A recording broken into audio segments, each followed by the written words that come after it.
your favorite Halloween movie.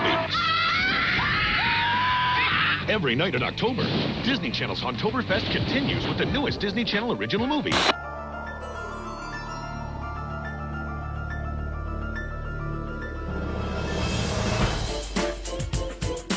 Let's dial back to the 90s. Personal computers were slowly starting to become more and more common throughout the late 80s to the late 90s, yet they still weren't a household item until about somewhere in the early 2000s. Even so, with the rise of computers, gaming was still dominated by consoles. PC had a few heavy hitters early on, like The Secret of Monkey Island, Wolfenstein 3D, Doom, Myst, SimCity, and Diablo, but they all shared a common theme of being more pixelated or point and click, while console gaming was moving to a more 3D space. By the late 90s, PC was catching up in that regard with releases like Half-Life and Thief, but titles were mostly first person, which was better suited for mouse and keyboard. Then 1994 rolled around and a little place called Terminal Reality was founded, part video game development and part production company, which released a handful of titles from 1995 all the way until the current year. Well, I think they just re-released their older titles except updated. You know, HD remasters. Their real last game was this stinker. Oh, hell no. That's besides the point though, because in 1999 they would have released the PC answer to Resident Evil, but Resident Evil was on PC. More like their take on it. Nocturne was released to pretty favorable reviews, with a lot of places glamoring its graphics for the time, alongside some pretty decent sound design, and most places were recommending this game. Nocturne would then go on to sell 100,000 units by 2001, so 2 years into the game's life. That seems pretty low. So what happened? Was Nocturne just not a good game? Were reviewers wrong? Well, let's see what we can piece together. We'll be right back with more shrieking weak. First things first, this game oozes with atmosphere. The very first thing you see is this little live action video that sets the tone.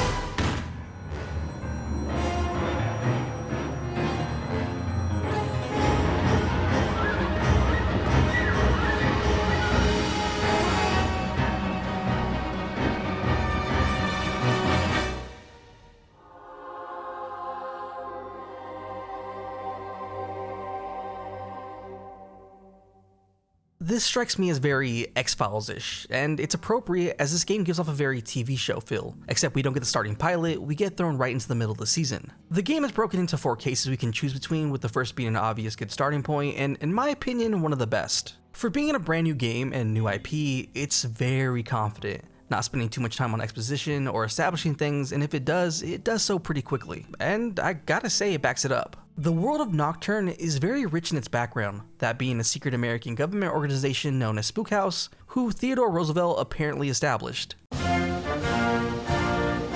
Giving the game a time period of the late 1920s to 30s, giving it this unique noir feel. Our main character, on the other hand, is straight from the 2000s, sporting a trench coat, glasses, and a whole lot of edge. Power of your thoughts precedes you, stranger. Cut the crap, Hiram. Stranger, I'm not used to seeing you here. I thought you did all of your training in the field. I do. Yes, stranger. Let us spar. I don't think you'd like the outcome. This edgelord is known as the Stranger and has a very strong dislike of monsters and is also our main character, making Spook House a perfect fit for him as they deal with monster cases, even having their own phrase to access their base. The world is a dark place. Who will protect the world from darkness? We will. 10-year-old me would have loved this. I still do, but 10-year-old me would too. Our first case has us tasked with investigating a village in Germany that may have an item that makes vampires immune to their natural weakness. Did I say vampires? I meant vampire. He's a vampire. And that's where Nocturne makes a switch up on things, as opposed to Resident Evil where you deal with bioweapons and zombies, and Silent Hill where you deal with the manifestation of one's psyche. This game takes it back to the roots of good old classic monsters. Werewolves, zombies, gargoyles, vampires, and mobsters. What the The first case also breaks down the gameplay loop naturally. Each case will have a different set of scenes that could be as simple as picking up an item in an abandoned location, or a sprawling maze. Where this game is similar to the others is in the fixed camera angles, the locked doors, awkward movement, and that's probably where the similarities stop. Combat is a different beast here, having our main guy strapped with dual-wielding pistols, a dedicated jump button, and automatic healing. You can turn some of that stuff off, like the automatic healing when low, the auto-aim, but it can be pretty rough if you do. Also with the auto-aim on, you can target 2 enemies at a time, making you feel pretty cool, I guess. Nocturne falls more into a gothic horror adventure game instead of your typical survival horror game. That doesn't mean they don't try to scare you here, it's just that action is a key component of this game. The scares will come from their good sound design, like the ghost woman who sent a shiver down my spine when I first heard them.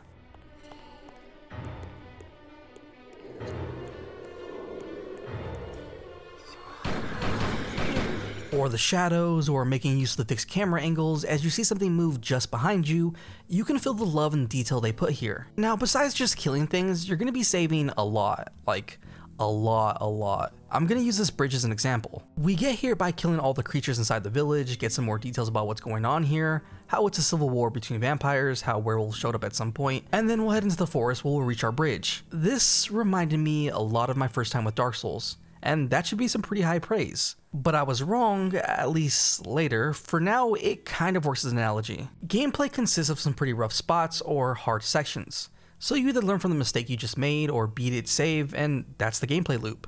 The bridge here is a platforming section that requires us to jump across, but certain planks will fall, which will lead to an instant game over. So if you make the first jump, you save, but jump again and fall down, well, now you know you need to jump further or more to the left or whatever it is. And that's how it works for most of the game. Complete tough part, save, continue until you die, or save again. And I know technically most games can be broken down to this kind of simplistic nature, except for example, Resident Evil. Resident Evil gives you a limited amount of saves and makes you choose wisely when to save, while here it's recommended to save as often as you can and more focused on what you did wrong. There's some problems with the system, but they won't arrive until later in the game. Our buddy Prototype Rain already made it across, and we venture further to the castle.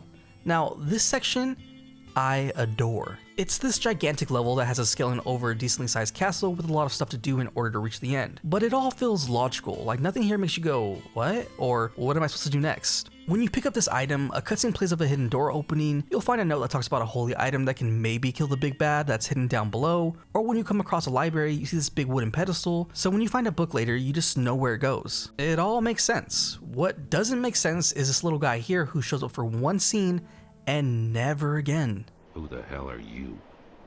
To serve my master, I need no name. That's creepy. So the big bad vampire guy has taken a liking to our coworker and wants her as a bride. Meaning she's brainwashed, but to be honest, I don't think the stranger cares all that much. The final area of this case takes place underground in a sort of cave/dungeon mashup. There's a bunch of booby traps littered around, scary monsters, more platforming, and even the big bad himself. Like I said, the game sets up a strong atmosphere, and for the most part, it never really fails, even in the cases I don't like. The first of only 2 boss fights in the game is awkward to say the least. He turns into his bat form and flies around the arena, and you shoot at him as he comes closer, but moving around in the space with tank controls is not as smooth as it could be. I just sat there instead and shot at him. Once he gets low enough, you can stab him with the holy item, and thus ending his reign of tyranny. In the back room is some more naked ghosts who explode when shot in the heart, and also a woman who seems to have been taken from somewhere else. Our coworker is also back to feeling normal, and time for the dun dun dun.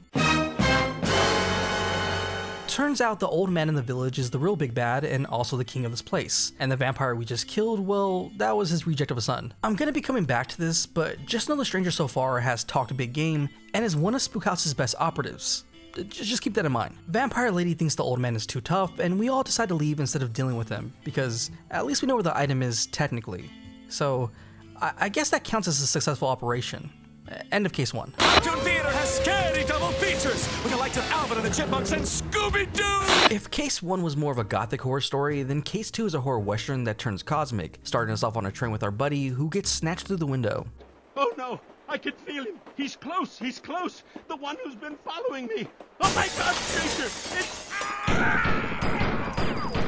This is a pretty unique location, being a moving train, and I liked it in RE0 and I like it here, except this one is filled with bloodlusting werewolves. We need to get to our dead buddy's storage because he should have the equipment for the job. In order to open his luggage, we need to blow it up with dynamite, a bit drastic if you ask me. Then we need to find a way off this train, which requires a key that's all the way in the front and then an axe to cut down the door in the back. We also have been seeing this werewolf around who's the leader of the pack and has history with the stranger, who is very upset. You thought that you had killed us all. We have survived. You will not survive. He just needed a few good pets, didn't he? After we do a dramatic leap, we'll wind up in a zombie-infested town with our partner of this job dead. All he needed was some scotch and he'll be fine. Kind of like Grandpa. Now we're left to bring all the remaining citizens back to the church alone while our buddy stands here. Which means, yes, this is one big escort mission. It's not too bad though, I promise. We start by saving my ex. My hero. If we all survive this, come by sometime and I'll return the favor. Yeah, that sounds like something she'd say. Then the one-handed sheriff alongside a married couple, and then their holy shit. Tommy is by far the goat of Nocturne. You see how this guy be running? He also helps us into the bad guy's lair, and just watch this magic.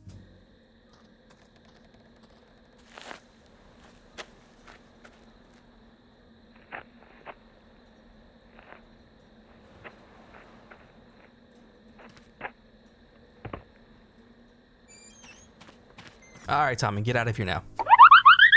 There should be a trend you should be noticing by now. Nocturne has some pretty big levels and no load time, with multiple interiors. Sure, it's not a populated city, but having multiple buildings you can enter and 3 different little locations is pretty impressive. And something about this little ghost town that's being invaded by zombies and these outback houses that have zombie cows roaming around is oddly nostalgic.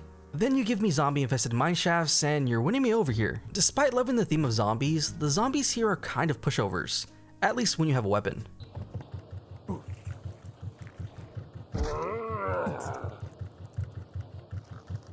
You use a melee weapon and they can never really reach you, and then they do this goofy walk and they're more adorable than they are scary. Look at them. We need to get deeper into the mines, and that requires some good old dynamite, I swear. I thought this lever was important, it would transfer a block of dynamite over to this location, and with the camera panning over it felt important, but nope. I just ran it back, and that seemed to be the way to go. With old games like this, if new enemies start appearing, I like to think it means you're going the right way. Blowing the hole and deeper into the mines is this glowing green goo and alien looking creatures. And then this temple-like area that serves as the final section. I feel like Lovecraftian is thrown around a lot, but I do think it fits here. I mean, they even refer to this thing as an old god later. I see you've awoken the Elder God. I had nothing to do with that. We're tasked with collecting all these old mystical stones, and that means a lot of platforming. This is also around the time I figured using your pistols was a good way to set up your jumping, go figure. I do have to talk about this though. There's fall damage in this game, but more often than not, you'll probably die to the fall. Why is this important? Well, one of the stones you get leaves you trapped up high, and the only way down is through a chute. But the way things work here is incredibly janky. If you just fall down, you'll die, and if you just jump down, you will also die. And this is a point of frustration, because this is clearly meant to be your way out, but doing either of the 2 things I just said results in a game over. I can't fully say if this is the correct way to get down, but I did find that shift jumps seem to work. How? I don't know. Real quick while I'm on the subject of jumping, a little later to the game there's a section that's a maze, but for now the important part is I got confused. So I checked out a guide on how to navigate to the main area, and the guy insisted on dropping down into the bathroom. Now I tried 6 different ways to Sunday, but no matter how I spun it, I could not survive the fall. Now, no big deal, guides can be wrong sometimes. However, the stranger just cannot survive a fall at all. Oh, just a couple feet, instant death. Fall down a ladder, also death. Then you add fixed camera angles and dark as shit backgrounds that hide drops, and it's frustrating dying to fall damage. I usually love fixed camera angles, but I kinda despise it here and find it more of a hindrance than any kind of cool or scare factor. More on that in a bit. To top off the case, when we finally have all the stones in place, this guy who's been chilling here the entire time wakes up and finds out the big old creature thing wants to replace him with us. Poor guy. Grandpa pops back up from Utah and does what most grandpas do. You best get the hell out of here. Oh, and stranger,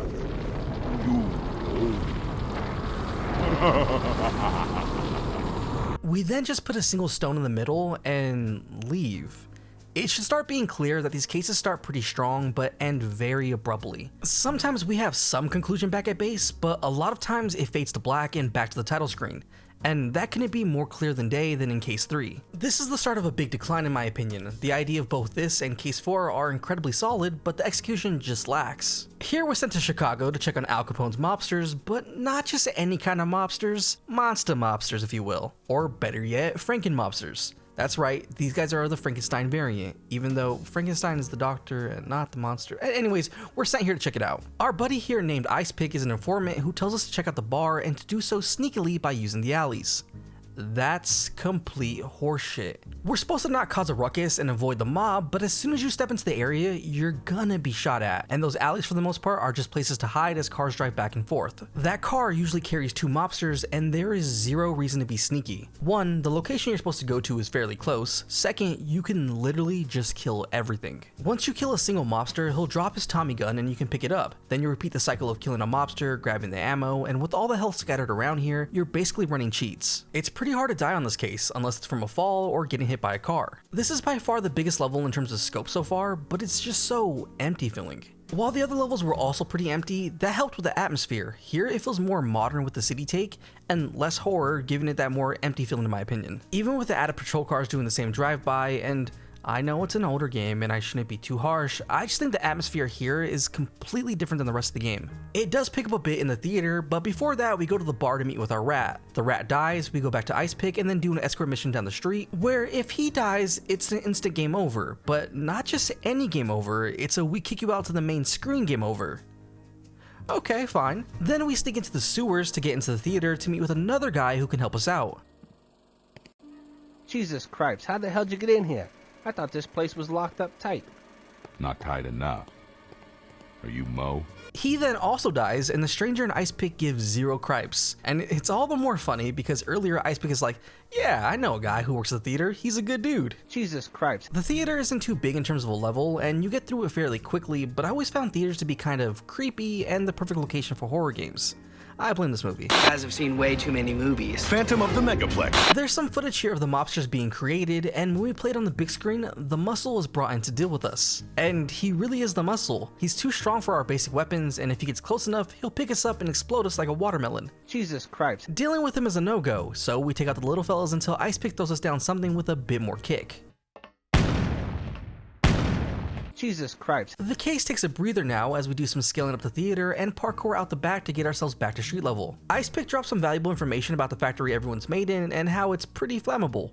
So we're gonna blow that up now. The factory itself starts off okay, running through a gauntlet of enemies and smiling again. Don't know how you came back from that, but okay. The level design here is incredibly straightforward. It's literally just running straight, with the added tension here being all the explosives which either you can shoot or the enemy can. The first area has the most detail, feeling like a proper warehouse, whatever that means, but the last two sections are just big and ugly. Not much really to look at here besides the big tub of green goo. I mean, it's cool to see such a big open space, but there's not much here besides that. I guess seeing the enemies being created is cool and reminds me a lot of the doll scene in Small Soldiers, but you can't win me over with just that. That's cheating. You're running through a lot of open space, shooting at a few guys, and it mostly feels like everything was saved for the ending as a way to show off all the explosions everywhere, leaving this part feeling really, I don't want to say boring, but it's just like, it's there.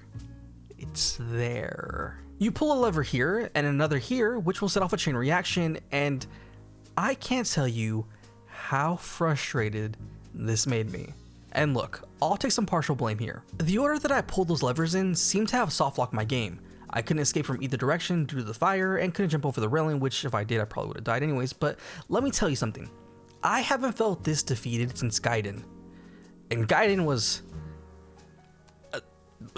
we can sit here and make an argument that it's more of a puzzle than pull two levers and be done with it, but that's a pretty shitty puzzle. I shouldn't have saved at this moment to be fair, but the game up to this point taught me that after every major thing I did, I should probably save. So I did, and because for the most part, who expects if you get something wrong? Well, you gotta start from the very first part of the case. Not scene, case. This isn't fun, nor does it feel like any kind of difficulty. It just feels cheap, and it's pretty on brand because there's something similar in the last case, but not as extreme.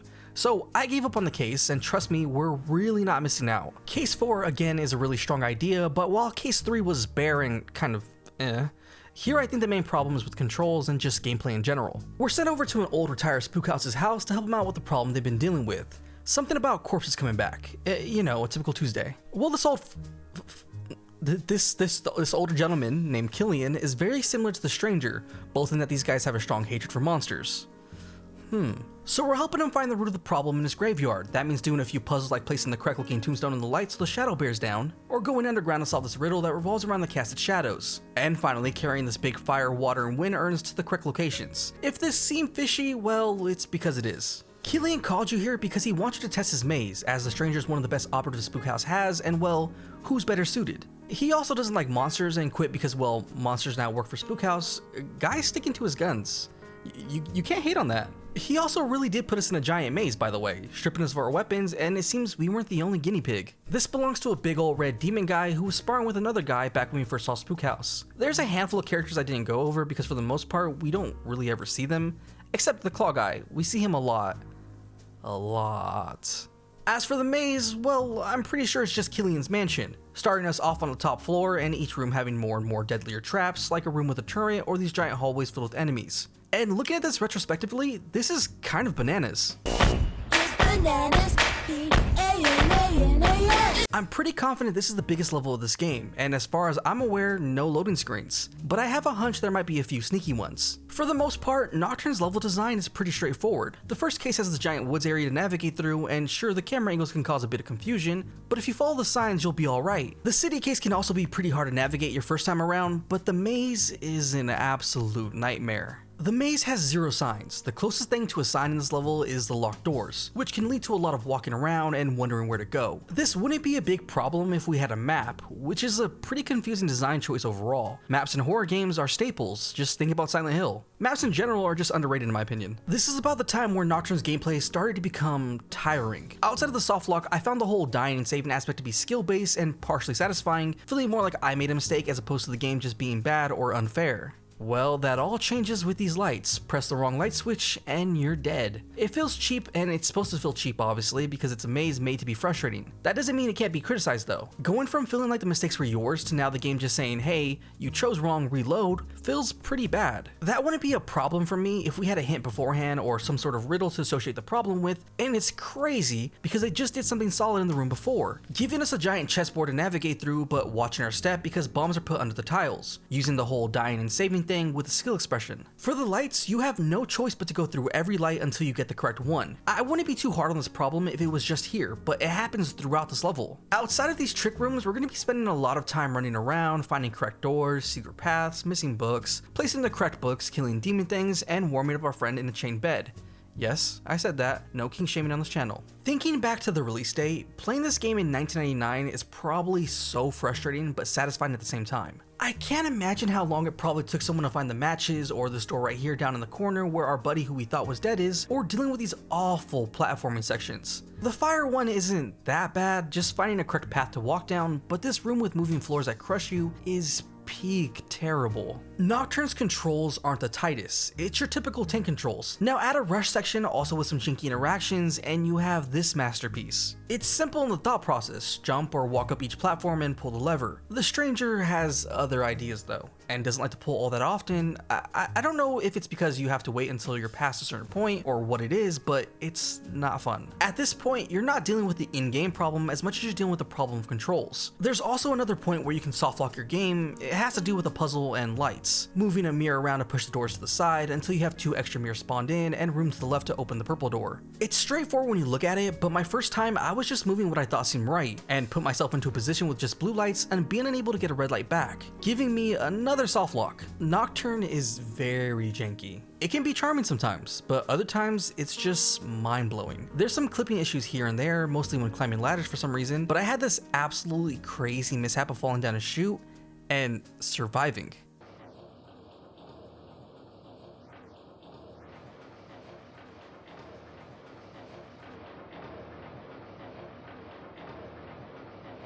Once you've conquered the maze, we just release our captured buddy and find Killian up on the 3rd floor, leaving our monster pal to do some unspeakable things to him as we silently walk away.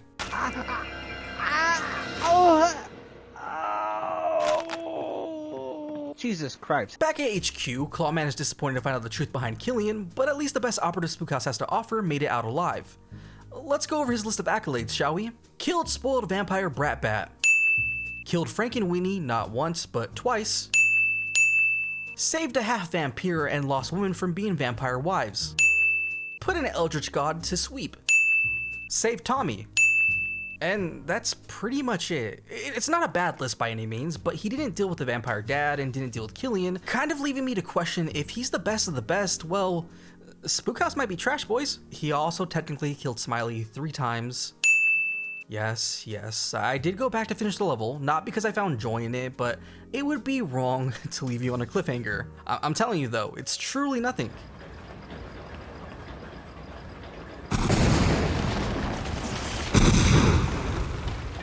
I see you're not smiling.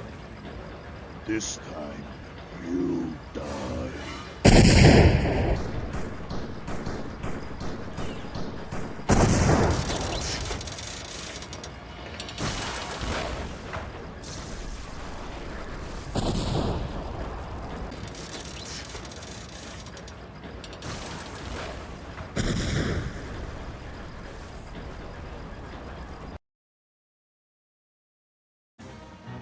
With all the cases now finished, we can now play the epilogue. This takes place at Spook House HQ in 1942. Remember that. It's a bit oh my god, is that a hand? Spook House has been terminated. Everyone's dead, body parts everywhere, and not a single person around. Some of the textures on the body parts look similar, but it's hard to tell if it's truly them. Except the claw guy. He's definitely dead. There's a message painted in blood left for the stranger. I'm sure that'll be resolved in part 2. Disney Channel is getting you ready for Halloween 5 days early with 13 hours of... Now that we've taken a look at what the game offers, let's look back at the question I first asked. What happened with Nocturne and those lowish sell numbers? Remember, the game sold over 100,000 units over the course of 2 years. A number doesn't really mean much unless we give it some context. So for context, let's look at the best-selling PC games of 1999. Our source is this IGN article that gives us a list of bestsellers, with the number 1 being Roller Coaster Tycoon. Now, all I could find for units sold on Roller Coaster Tycoon, at least for that year, was Wikipedia, which cites 700,000 units. So comparing the two, both are still in the 100k ballpark, albeit Nocturne is on the lower end, and only achieving those numbers by year 2. Taking a look at another PC game that was everyone's favorite in Diablo 2 a few years later, we still see about 700k, but for clarification, I believe that is only base Diablo 2, and not counting the collector's edition, which I believe counted differently then, but I could be wrong. If we were to compare Nocturne to console horror games, that wouldn't really do too much for us. Outside of telling us that more people had consoles than computers, or at least more people bought console video games as opposed to buying PC games. And because the 100k for Nocturne and all the other numbers I've told you so far are strictly US sales, and when we look at any other game, it's typically global sales. We can, however, look at some different RE2 versions that can paint an interesting picture. For the N64, RE2 sold about 400k worldwide, giving us another 100k range. And for the more interesting part, and these are all going to be US sales by the way, starting with RE2 with 60k and RE3 with 90k respectively for the Sega Dreamcast. I believe these to be lifetime sales, and lucky for us, the Dreamcast only lived for about 3 years, and these games were released in 2000, giving us a good idea that these games sold that much within a year or so, considering the 1999 US release date of Dreamcast and the 2001 discontinuation. In that comparison, Nocturne's numbers don't seem that bad and seem pretty typical at the time. A little low for sure, but not the end of the world I think. I can't find the numbers, but a good comparison would be to the original release of Resident Evil on PC. One big factor that I've been alluding to is performance. From what I've gathered, Nocturne was pretty demanding at the time. All these shadows, lights, and cloth physics required something beefy, which probably led to a lot of people unable to run this game. It's not like Monkey Island or Doom, which didn't require much. And with the gameplay being clunky, I can see people being turned off from this game. And while Terminal Reality put a lot of love into the world of Nocturne, it is lacking those final touches, despite having some cool features like bonus videos that are pretty creepy.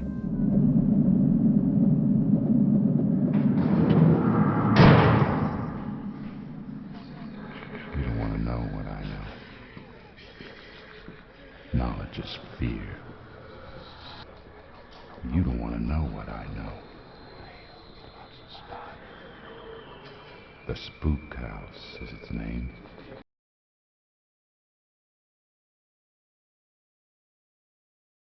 I am a disciple of the hunt. From the ashes of war, I was resurrected from the dead, born again and given new life by ending others. New prey lay before me, prey not of this world.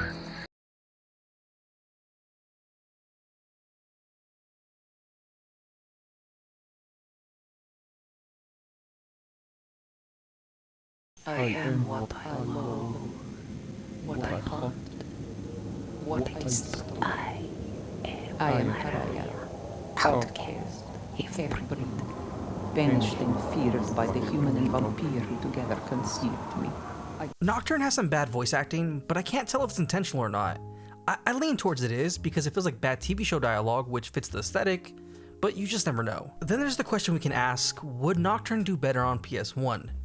And simply put, it would never happen. Nocturne very much has the blood of a PC game of the time. While it is 3D and third person, it very much feels like some of these other games I mentioned earlier. When we put the gameplay under a microscope, it's all there, putting the player into these scenes that require you to make use of the environment you're in. The solutions to the problems of the scenarios are always in the same area. For example, the dynamite and axe in the second case. And most of these items are one and done. Think of these scenes as one big canvas, and the key items we pick up as tools we need to paint a picture.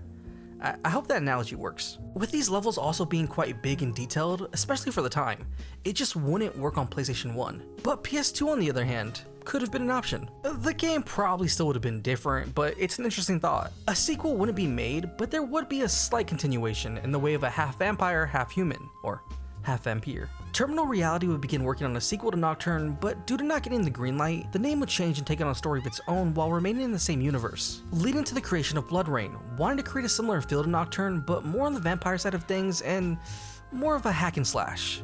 We'll cover that eventually. Nocturne does lack some replayability, as there's no New Game Plus or anything to really unlock besides the epilogue. But despite the shortcomings, Nocturne isn't too bad, and even enjoyable to a certain degree, but very clearly has some major faults. And it's not fair to say this game truly failed, as much as it is to say it just wasn't the right timing. Nocturne is one of those games, if you know, well, you know. It couldn't have been released later, it's a product of its time, making it feel nostalgic to go through, but also remembering why it stayed in the past. And I'm sure there's some licensing shenanigans going on, making the game stay forever on hold from ever receiving an HD remaster, despite being one of the few games that could probably gain a second life from it, making Nocturne fall under the category of abandonware. There is no way to legally buy this game.